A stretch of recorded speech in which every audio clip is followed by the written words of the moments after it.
When there is a misunderstanding of our inherent wholeness and worth, it sets the stage for a massive confusion that leads to a present moment restriction, an anxious fear that is agitated about outcome. It also comes with the perception that will consistently withhold love, not only from others, but from myself, in the way that I will perceive myself as unlovable if I don't get the imaginary future prize. And so I play this game of I will love you if towards myself and towards the other players. Naturally, the game of I love you if is a statement that says I don't love you right now. The idea of a future love is a misunderstanding that leads nowhere.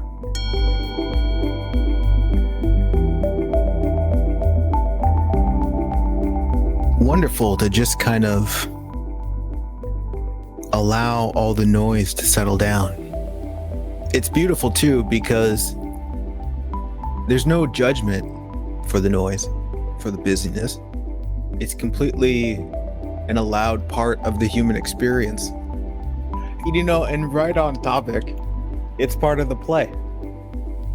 It's part of the play to imagine things, to think about what we perceive to be the future, the past. And it's the moment we start taking it seriously, as if it's not play, that it becomes an issue. As within the pre-broadcast reflections, I started out with a bit of a disclaimer, and I mentioned that even though we're talking about the opportunity of play and pointing towards a foundation of life that is playful in nature, I completely understand that space where it seems like this is not the case. If you're in that space, for one, I'm sorry if you're hurting, but also there's not an expectation that you should. It's just an invitation to be open to the possibility, and maybe we can relax into a softer space than one of heavy resistance and fear, which again, when it comes to being human, I get it. Be gentle on yourself as you hear me talk, and remember that one of the primary disclaimers that I often mention is that I'm just talking to myself. I'm looking inside what I see in my own experience, and I'm sharing that. And if you find resonance and value, fantastic. If not, no worries. There's an illustration that I use often in my sharing, and I think it's a nice little introduction to this topic on the opportunity to play. And that is, if we were all sitting around playing a game of Monopoly, the moment you start thinking the money is real, then you're no longer fun to play with. Imagine we're playing Monopoly and you think the money, the points, are real, meaning that the X amount of points that you have says something about your worth and value, says something about your degree of wholeness, your lovability, and it's important. There's a belief that these points are important for the sake of your sanity, for the sake of your ability to be at peace, to love yourself, to feel grounded and secure. And so we think, man, I really need to get more points. I really can't lose these points. And on the other side of this coin, during this game of Monopoly, there's the recognition that these points are completely imaginary, that they hold no value in and of themselves beyond your declaration of value. They're empty. And I think that this is fascinating to see, because there's the assumption that the value I perceive in the points are a value that is outside of my perception of that value. And beyond my own belief, it's nothing. Now, if I can see that these points are imaginary, that this Monopoly money is nothing, then I am much more relaxed when I play the game. And the concept of winning holds zero significance. What I recognize is that the opportunity of the game is the opportunity of play in and of itself. The opportunity to play is the prize. In contrast, to believe that they're real, to believe that they're important, then I'm obsessed with the future, meaning that in this moment there's an anxiousness that is highly concerned with the outcome. This has become a serious affair rather than a deeply sincere affair of presence and play. In my seriousness, which is a fear of losing imaginary points in the future, there will be all sorts of anxious strategizing of how I can get more points or avoid losing points, which will come with a very obvious conclusion that I see the other players as in my way, as enemies. Enemies that can potentially keep me from that something in the future that I need in order to be at peace. Because of my innocent misunderstanding about the points being real, I will perceive other human beings that I'm playing with as potentially in my way. Are they really? No. In the way of what? What I imagine is out there? Which is to say, they're in the way of nothing. And this speaks so directly to the fundamental opportunity that I'm pointing to, which is to recognize that as we live this life, when there is a misunderstanding of our inherent wholeness and worth, a misunderstanding of what we really are, it sets the stage for a massive confusion that leads to a present moment restriction, an anxious fear that is painfully agitated about outcome. And in that agitation, it also comes with the perception that will consistently withhold love, not only from others, but from myself, in the way that I will perceive myself as unlovable if I don't get the imaginary future prize. And so I play this game of I will love you if, towards myself and towards the other players. I will love you if you surrender your points and give them to me. And dear self, I will love you if you can capture these points in the future. And naturally, the game of I love you if is a statement that says I don't love you right now. And if there isn't love now, then there is no love at all, because there's no such thing as a future love. There can only be love now. The idea of a future love is a misunderstanding that leads nowhere. And so I invite us to recognize the foundation of misunderstanding here, that when playing a game, if there's fearful agitation, if there's emotional disturbance, there is a misunderstanding of what's real and what is imaginary.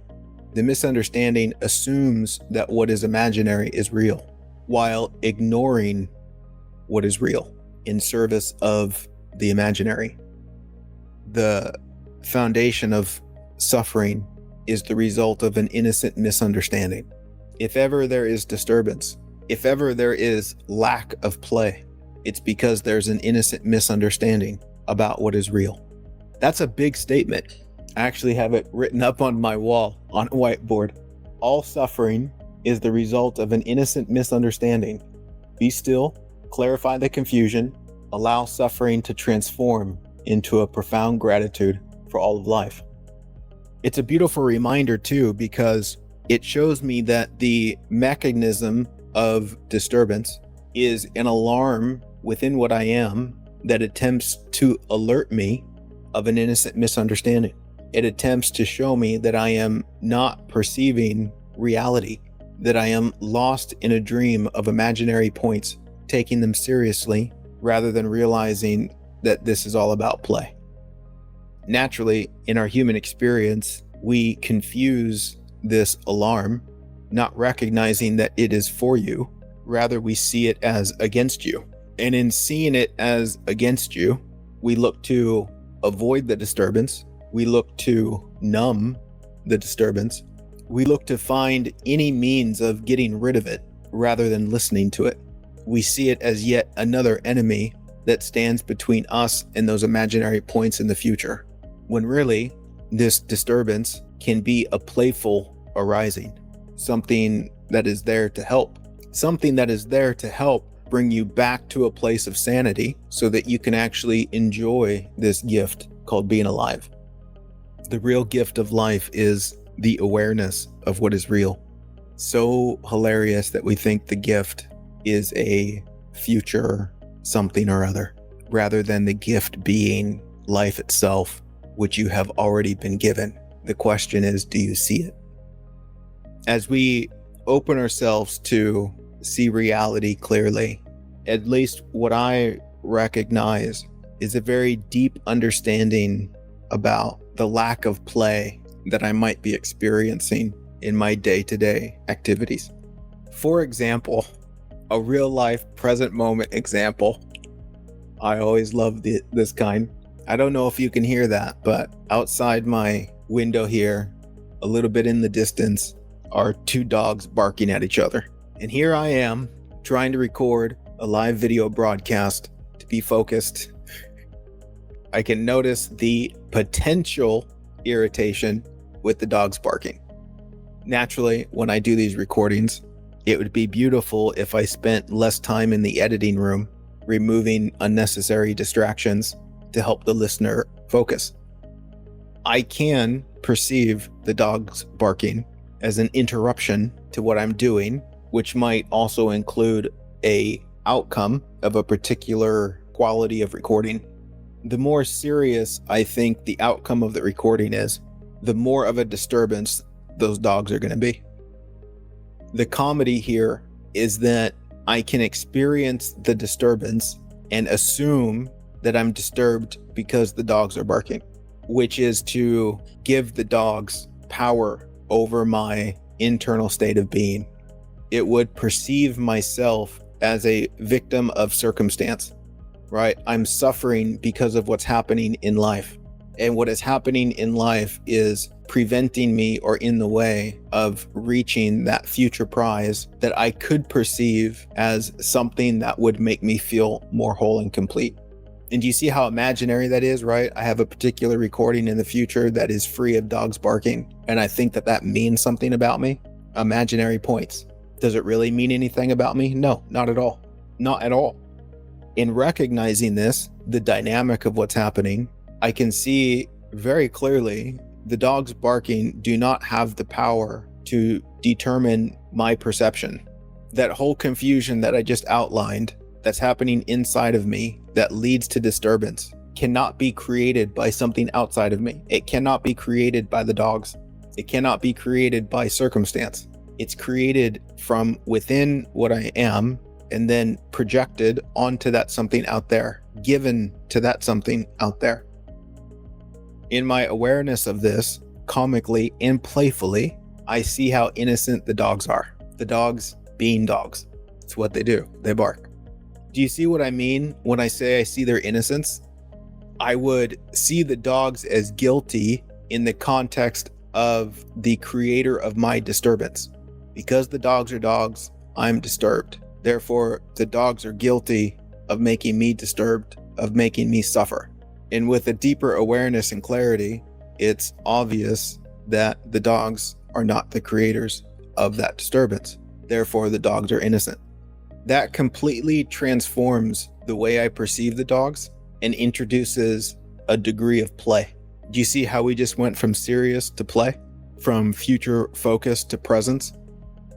Recognizing the innocence of the dogs, there is a love that is extended towards the dogs. Before, in the blame, in the projection of guilt, there was a withholding of love, which is always the case when there's the projection of blame and guilt. Always. In the projection of blame and guilt, there's an inner declaration that says, I'll love you if. It says, dear dogs, if you be what I want you to be, then I'll love you. Then I will allow love to flow. Here's the fascinating thing.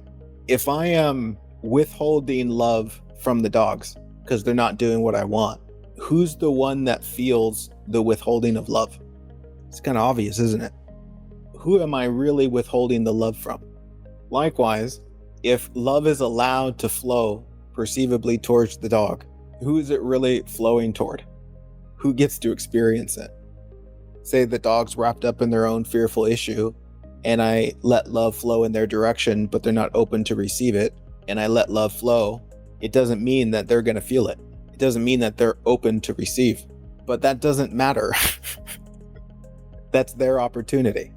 My opportunity is to be a conduit for love's flow, love's expansion. And in the mechanism of that flow, I get to experience the love. And so I'm not letting love flow for the benefit of something outside of what I am. I'm letting love flow because it's the most sane thing to do. It's a natural byproduct of seeing what's true, which also points to a massive misunderstanding in our human experience that assumes we are experiencing a love outside of ourselves. We feel like we are getting love from the outside, or we are giving love to that something out there, when really love has nothing to do with what you imagine to be out there. Naturally, if you think it does, then you've put yourself in quite the predicament. All of this points towards a deeper awareness of this playful quality in life, this opportunity for play. As I mentioned in the pre-broadcast reflections, the illustration of painting. To paint is a form of play. You're presented with a blank canvas, you have all these colors, and you get to paint whatever. That's a form of play in its most authentic sense. Granted, you could take it seriously and again, imagine points in the future, but to be totally present about it, it's play. It's this canvas of infinite potential where you could never run out of things to paint. You can paint the clouds in an infinite number of ways. You can paint a bowl of fruit in an infinite number of ways, never to repeat itself. It's a landscape of abundant and infinite opportunities to experience a vast creative output. Creation is play. Likewise, with painting, the same thing is happening with my perception. When something appears to happen, there is an infinite number of ways of perceiving. I am painting with my perception, and what I paint with perception is what I experience. If I paint a withholding of love, I experience a withholding of love, an absence of love, a lack of love. If I perceive an abundant flow of love, which is an abundant presence of love, I feel an abundant presence of love. Whatever I am experiencing is to experience what I'm perceiving. Even if I'm outside in a thunderstorm, in a torrential downpour of rain, this can be perceived in infinite number of ways. From one end of the spectrum, I can joyfully dance, splashing in the puddles. On the other end, I could be curled up in a ball in my room, afraid of getting wet. Now, the one curled up in a ball in the room says, I'm suffering because it's raining.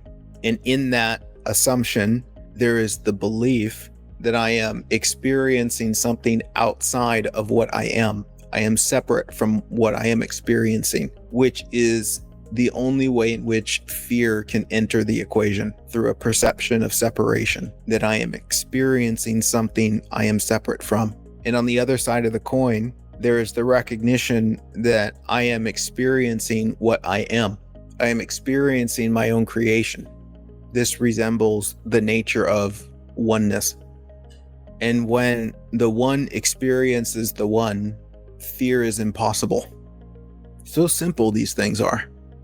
And they become radically complicated when we believe in two, because two becomes four, and four becomes 16, and on and on and on.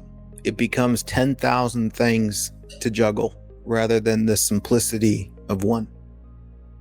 This recognition exposes the absolute play in life and being human. The play being the opportunity to discover the magnitude of what you really are. The play being the infinite number of ways this can be discovered, and the infinite number of ways the subsequent love that is seen can be shared. I can never run out of creative ways to experience new depths, new flavors, new degrees of this quality we call love, which is love's expansion. For me, this is the whole point of the human experience, which is a present moment opportunity. Being that it's the point of life and life is happening now, always, then it is always a present moment opportunity. Having nothing to do with the future. What is perceived to be the future becomes an expression of play, meaning I can imagine all sorts of things, but it's not serious. It's play. And it simply doesn't matter if it happens or not, because it's not holding any points hostage. I don't need it to happen or need it not to happen in order to remain the miracle of what I already am. I hope you get the opportunity to share this with someone, because to recognize love and then to share that love is to allow love to expand, and you get to experience that expansion. To recognize love and to not share the love is to experience the withholding of love. Right? Which is so super common too, because it's like we discover something beautiful and then we don't want to share it because we're afraid of what somebody else might think about us, which is protecting those future imaginary points, which creates the withholding. And even that is incredibly playful, because even to experience a withholding of love is just to experience it. It doesn't mean it's true. To experience a thought that says I'm not enough is to experience that thought, or how you perceive the thought. It doesn't mean it's true. And so even that is playful. That too can be experienced. You know what is also important? Recognize if this is about the one that you are, the one that I am, then it's important that I only look at my own direct experience, because I don't see other people's experience. I see my own seeing about other people's experience. Furthermore, I see my own seeing about what I perceive to be other people. And so I don't even see other people and my perception of their experience. It's all contained within the one. Maybe you've heard it said before that there are no others. There's only the one. You don't see others. You see your imagination of something called others. And in your perceived seeing of others, you see how you see others, which can only be a reflection of how you see yourself. And so it's a bit of a disaster to think about other people's experience, believing that you're thinking about other people's experience, because you're not. In many ways, it's a way of avoiding our own experience to think about other people's experience, especially as it relates to these things, because I can talk and talk and talk. And then the mind says, well, what about people in this situation? Or what about people living here or people living there? You can't know anything about that. You can only know direct experience. And so as it relates to seeing what's real and true, look at what's real and true, which is here and now in your direct human experience. And then as that shifts, as that becomes clarified, your perceived perception of others will become clarified as well. If we have any questions, now might be the time to ask those for those watching live. And if not, no worries, we can do the guided meditation here soon. Tamara asks, okay, so if 2 has become 4 and 4 has become 16, etc., as happened here, when there is this constant misperception, what next? How to get out or get in?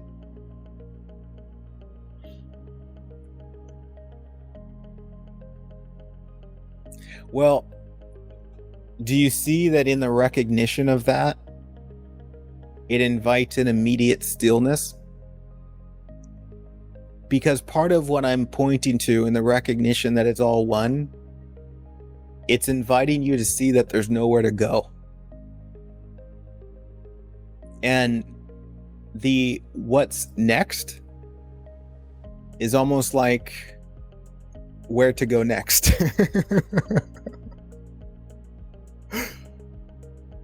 Like there's somewhere to go other than to deeply acknowledge what is being seen. And that deep acknowledgement isn't so much about doing something with it. It's about a depth of openness to it. Maybe described as a deepening of willingness to acknowledge the truth of things. For example, as we're here spending this time together, beyond the confusions that try to figure out what about tomorrow and on, there's something that's being recognized beyond your own conscious awareness.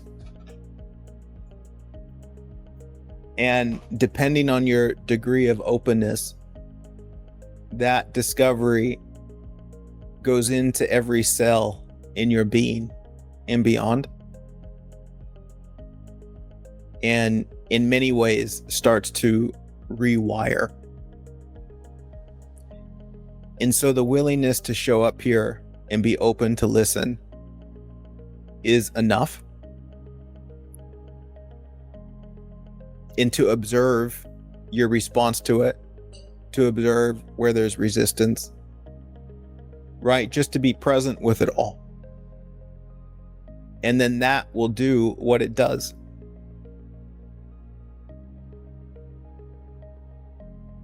Some people, all people, will receive to the degree that they're open to receive.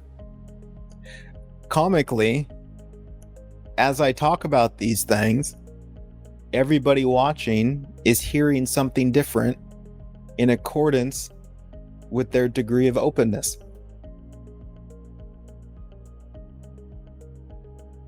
Isn't that beautiful? Nobody's hearing the same thing. Which is really funny too, because like I say these things and then people will say, I understand. Do you? Or you understand to the degree that you understand, but I can promise you that it goes so much further than whatever it is you think you understand. Which invites even a deeper stillness that I hear myself saying I understand, but do I really? Like the magnitude of this? How deep this goes? And again, it will go as deep as we are prepared to allow it. Some people, it's just a tiny bit. Other people, it's earth-shattering.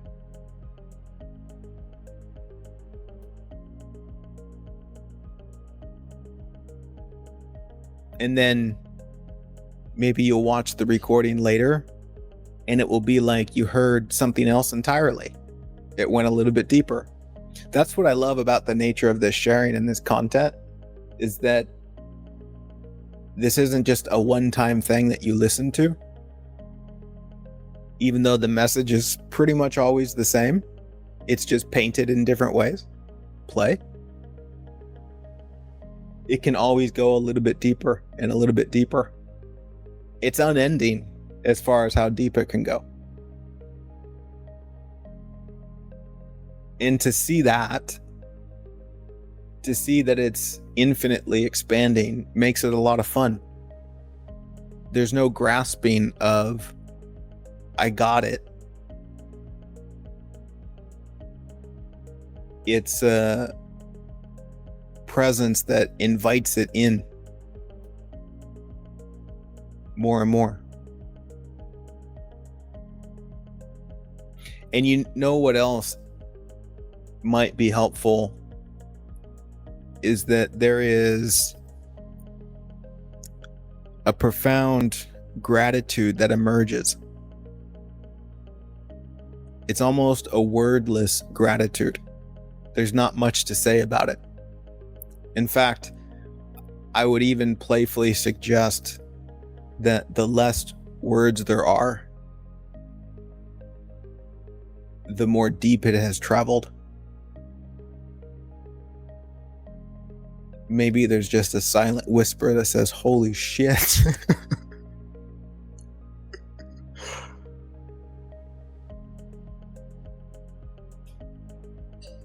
Super beautiful.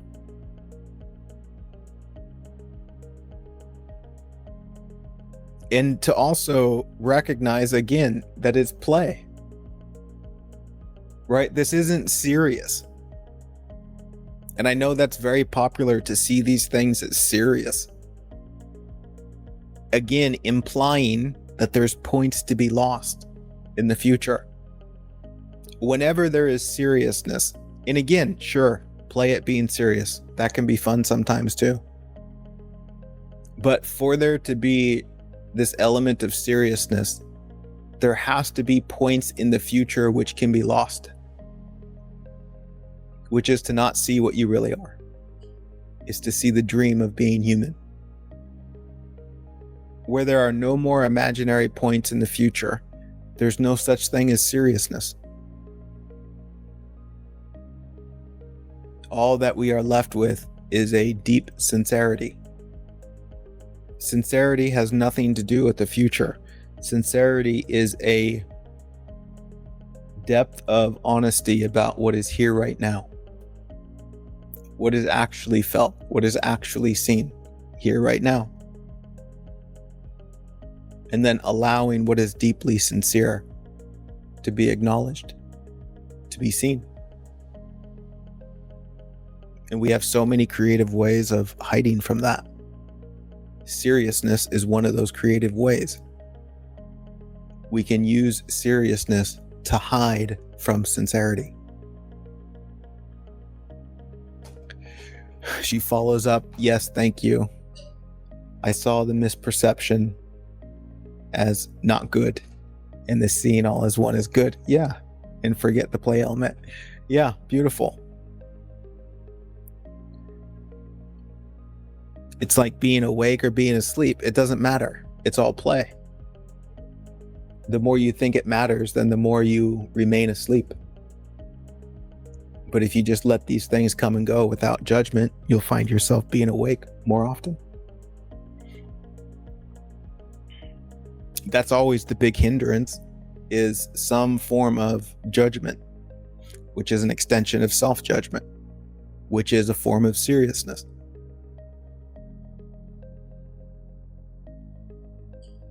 To allow that to fall away, the judgment restores a sense of playfulness that brings balance to all things once again.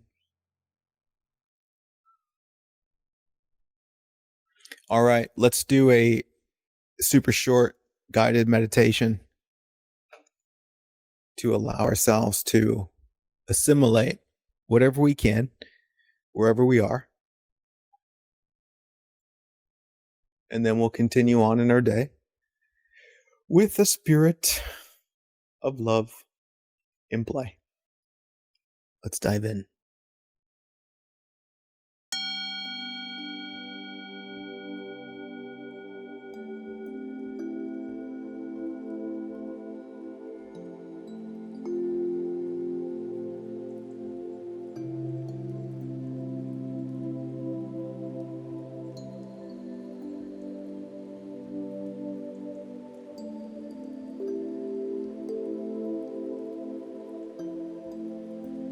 Welcome to this playful moment. An empty space that allows you to perceive whatever.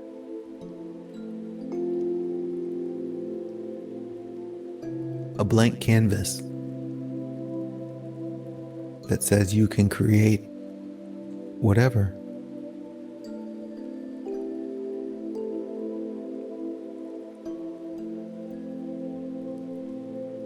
Let's just recognize this canvas.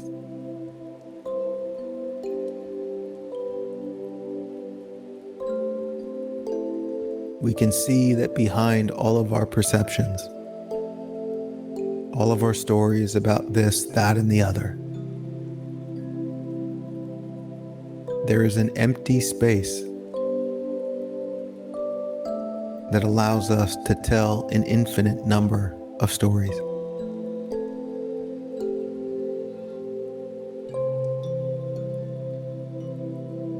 And we can recognize that beyond our stories, as they come, as they go, this canvas remains blank.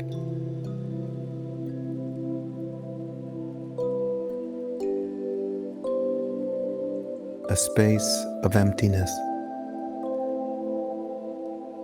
untouched by the imagination.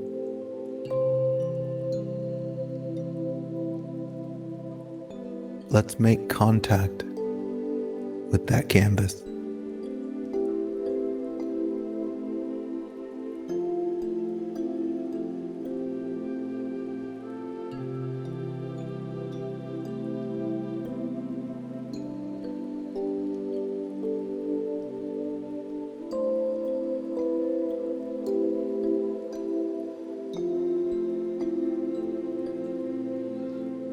We're going to take a moment and allow our breath to bring us deeper, deeper in to that emptiness. Let's take 3 deep breaths and allow ourselves to relax into the nothing. Let's breathe.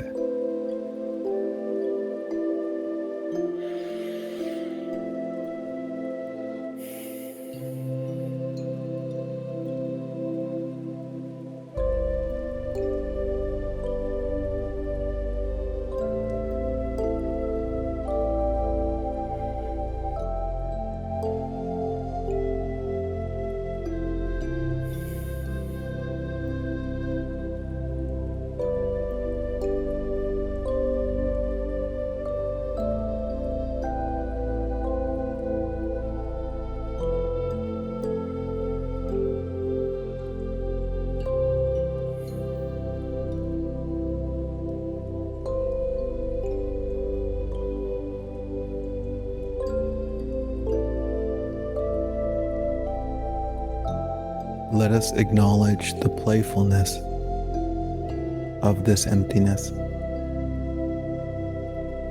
allowing for anything to be created, anything to be seen.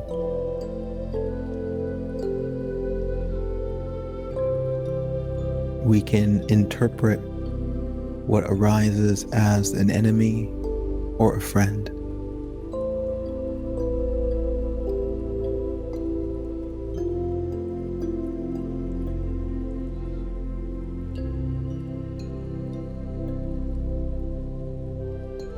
And regardless of how we interpret it, we can see that what it really is not that.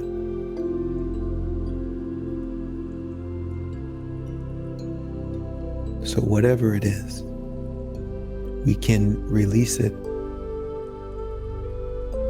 and simply return to our creative ability to perceive.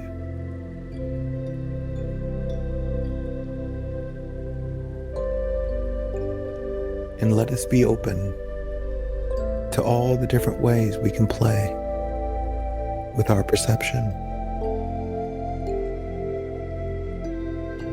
All the different ways we can see this or that.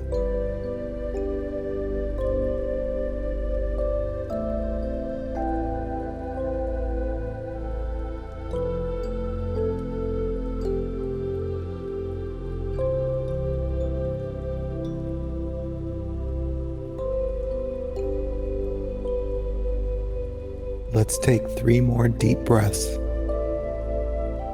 with an abundance of gratitude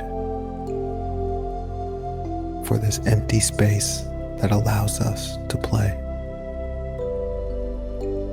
Let's breathe.